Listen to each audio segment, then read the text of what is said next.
the first letter I got from Judy. That was the beginning. We wrote for many years. She allowed young women to be as complicated and messy and funny as we are.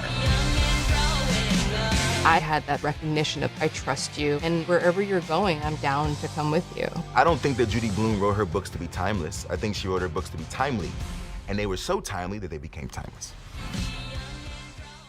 Davina, Leah, good morning. Thanks for joining me this morning. Good morning. Good morning. I'm loving your backdrop. Oh, well, thank you so much. I had to do it right for you ladies this morning because this documentary is just, and profile is long overdue for author Judy Blume. How personal was this tribute for you both? It feels very personal on lots of levels.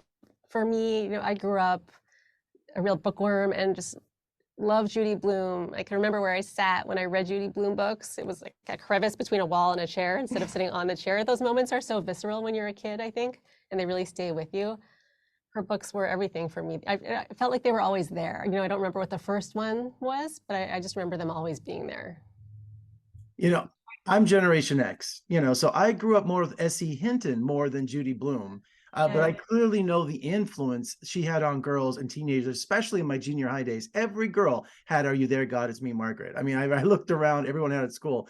But I vividly remember that in 1979, when I was 13 years old, everybody passing around Forever. And it was it was highlighted in yellow.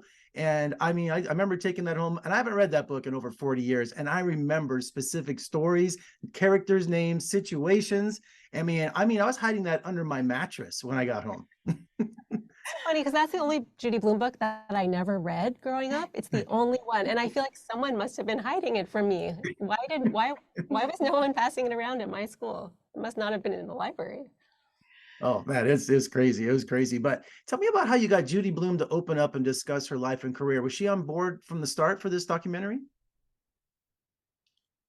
This is your story. It was a couple years of a conversation. I reached out to her initially in 2018, and she wasn't sure. She has a very full life running a bookstore in Key West, and because she's such an open, honest person, she knew that if she committed to a documentary, she was going to do it all the way, and wasn't sure she wanted to do it. It's a big commitment, but slowly over a couple of years, we built up a relationship. I started to build a team. Leah joined, Imagine Documentaries joined, and finally in February 2020, Judy said, "Okay, let's do this." And watching this documentary, I didn't realize that her books were banned even, back then. I can see why now, growing up in that time that parents would have an outrage, but now it's back in the news that other books are still being banned. So is that still a problem for her books to this day? It is. I actually did know Judy's books were banned because I grew up in the South in the 80s when her books were seen as taboo, when girls' periods and puberty and women's bodies were something to be feared and ashamed of. So I actually didn't read Judy's books when I was a kid, at least her juiciest books, and no one was passing them around. And I think that was because of exactly where and when I grew up, right? 80s in the South. And we thought when we started making this film, that was going to be a chapter of Judy's life, the censorship chapter, and then we'd move on. We didn't realize how radically and how extreme book banning was going to come back.